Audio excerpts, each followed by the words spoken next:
নমস্কার বন্ধুরা, কেমন আছেন সবাই? আশা করি সবাই খুব ভালো আছেন। আপনারা দেখছেন শখের রকমারি ভিডিও। আজকে নিয়ে এসেছি ফুলকপি দিয়ে সিম্পল মাছের ঝোল। তেল মশলা তো অনেক খাওয়া হয়েছে, এবার একটু সিম্পল খাবার ট্রাই করি। রোজ রোজ তো আর স্পাইসি খাবার খাওয়াটা ঠিক না। তো চলুন তৈরি করা যাক আজকের রেসিপি।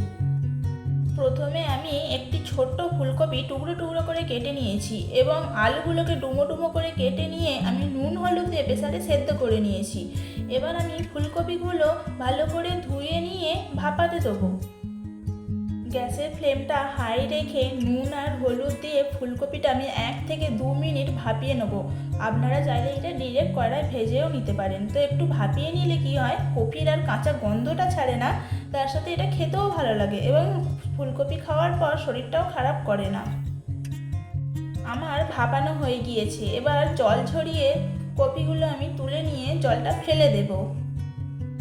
এবার কড়াইতে তেল দিয়ে আমি মাছগুলোকে আগে ভেজে নেব।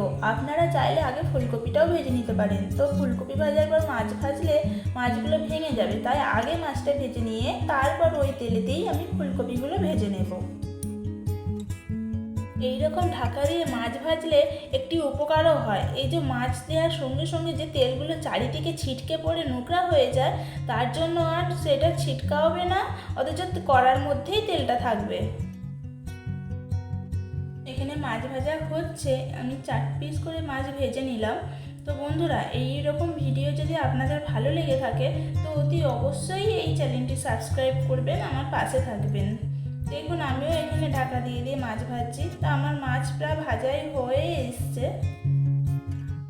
এইভাবে আমরা 4 থেকে 5 মিনিট মাছগুলোকে ভালো করে ফ্রাই করে নেব। আপনাদের মাছের পরিমাণ যতটা থাকবে তো ফ্রাই করতে ততটাই টাইম লাগবে।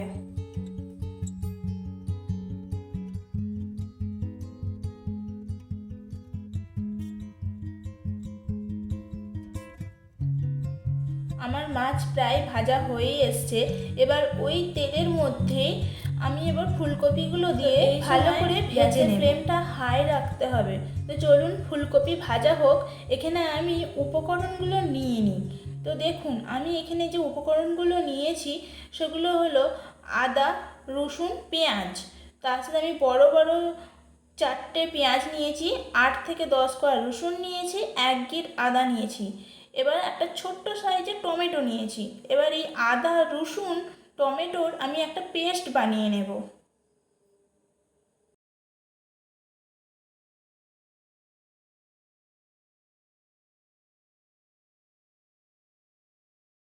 পেস্টটি আমার বানানো হয়ে গিয়েছে। এবার ওইদিকে ফুলকপিগুলো আমার প্রায় ভাজা হয়েই এসেছে। এবার ওই কড়াই থেকে ফুলকপিগুলো আমি নামিয়ে নেব এবং কড়াইতে তেল দেব। ওই তেলের মধ্যে টেবিল চামচে 1 চামচ চিনি দিলাম। চিনিটি লাল হয়ে গেলে আমি এবার ওতে 2টো এলাচ, 2টো দারুচিনি, চা চামচের 1 চামচ আমি গোটা সাদা জিরে দিয়ে দিলাম। সাদা জিরেগুলো দেওয়ার সাথে সাথে পেঁয়াজও দিয়ে দিলাম। পেঁয়াজ দেওয়া হয়ে গেলে এবার নেড়ে চেড়ে আমি পেঁয়াজগুলো ভালো করে লাল করে ভেজে নেব। পেঁয়াজগুলো আমার এখানে প্রায় ভাজা হয়ে গিয়েছে। এবার একটু সাইড করে রেখে পেস্টটি দিয়ে দিলাম। পেস্টটি দিয়ে দেওয়ার পর আমি ভালো করে নাড়িয়ে চাড়িয়ে ভেজে নিলাম।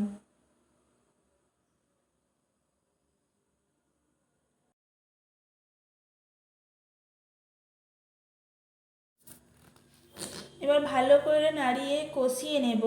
এবার আমি এতে গুঁড়ো মশলা অ্যাড করব।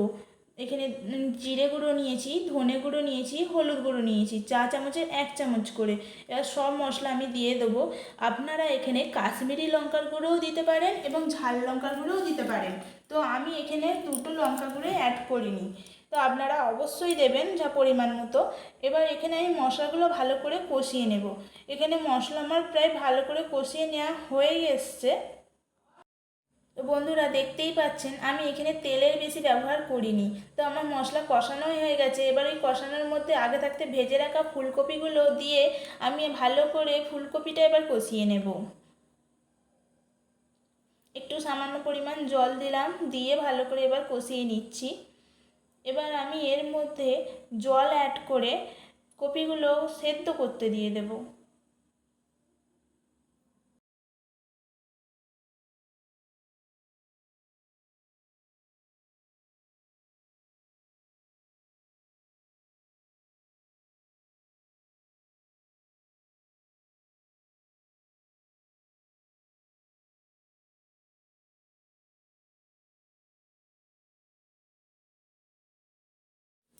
গ্যাসের ফ্লেমটা আমি মিডিয়ামে রেখে এবার 5 থেকে 6 মিনিট মতো আমি ঢাকনা দিয়ে কপিগুলোকে সেদ্ধ করতে দেব।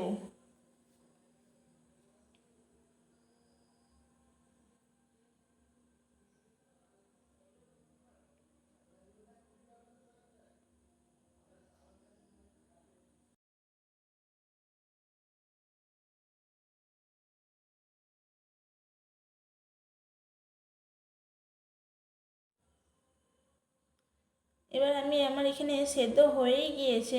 আমি একটা খুন্তি করে একটা কপি কেটে দেখে নেব, ভালো করেই সেদ্ধ হয়ে গিয়েছে। এবার আমি আগে থাকতে সেদ্ধ করে রাখা আলুগুলো দিয়ে দেব, দিয়ে সবগুলো একসাথে নেড়ে চেড়ে আমি পুড়তে দেব। এখানে আলু আর কপি সব ফুটে গেছে। এবার আমি এর মধ্যে আগে থাকতে ভেজে রাখা মাছগুলো সব দিয়ে ভালো করে সব ঝোলটা ফুটিয়ে নেব। চেক করে একবার দেখে নেবেন যে নুন ঝাল সব ঠিক আছে কিনা। তো বন্ধুরা, এই রকম ভিডিও ভালো লাগলে আমার চ্যানেলটি অবশ্যই সাবস্ক্রাইব করে আমার পাশে থাকবেন এবং একটি লাইক একটি শেয়ার করে দেবেন।